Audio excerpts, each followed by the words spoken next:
अस्सलाम वालेकुम जी। हम विहाड़ी में आए हैं मेज़ की ट्रेनिंग लेने। मेज़ बेसिकली विहाड़ी में अब लगना स्टार्ट हुई है। पिछले कोई 5-6 साल 10 सालों से पहले यहाँ पर कॉटन हुआ करती थी। कॉटन विहाड़ी की टॉप थी, बट अब इसका जो क्रॉपिंग पैटर्न है वो चेंज हो चुका है। अब जगह ले ली है मकई मेज़ ने और पोटैटो ने। मेज़ मकई लगाने के साल में 2 सीज़न है, स्प्रिंग सीज़न और autumn season. Spring season start होता है आपका 15 फरवरी से 15 मार्च तक, जो डिपार्टमेंट एग्रीकल्चर डिपार्टमेंट की रिकमेंडेशन है।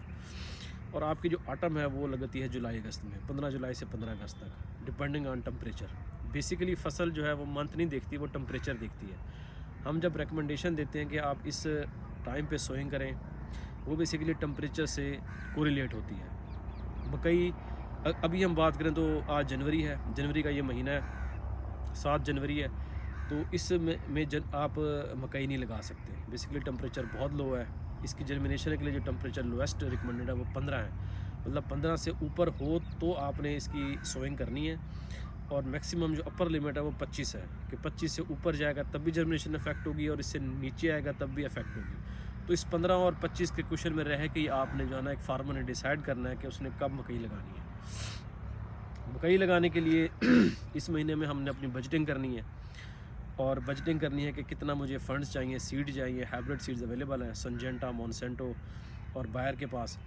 हमने क्या करना है कि हमने देखना है कि अपनी फंडिंग और बजटिंग के साथ साथ आपने सीड सिलेक्शन पे गौर करना है कि कौन सा सीड लिया जाए, अच्छा हाइब्रिड जिसकी अच्छा इसका जो है ना वो जेनेटिक पोटेंशियल हो, जो आपको फील्ड में वेरिएंग कंडीशन में अच्छी पैदावार दे सके। एक चीज़ मैं बताना ज़रूरी समझता हूँ कि जो सीड आपने स्प्रिंग सीज़न में लगाना है वो आपने ऑटम में नहीं लगाना। ऐसा ना हो कि स्प्रिंग में अभी ऑटम फसल गुजरी है। ये मेरे पास जो फसल खड़ी है ये बेसिकली ये भी ऑटम क्रॉप है, ऑटम मेज़ है।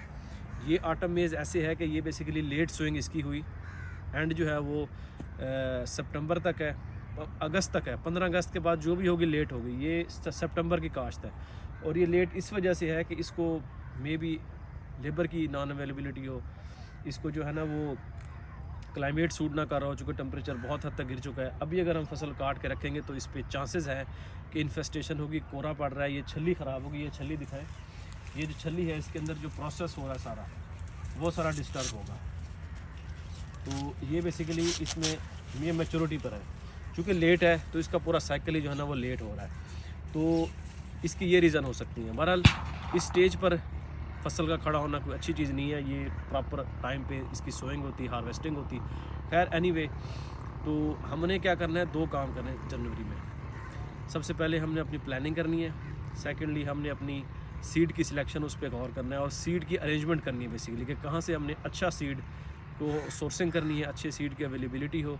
फिर हम नेक्स्ट वीडियो में हम आपको बताएंगे कि नेक्स्ट स्टेप्स कौन से हैं, कैसे हमने इसको रिकमेंडेड टेक्नोलॉजी से लगाना है, और टिल हार्वेस्टिंग तक इंशाल्लाह हम आपको अपडेट करते रहेंगे।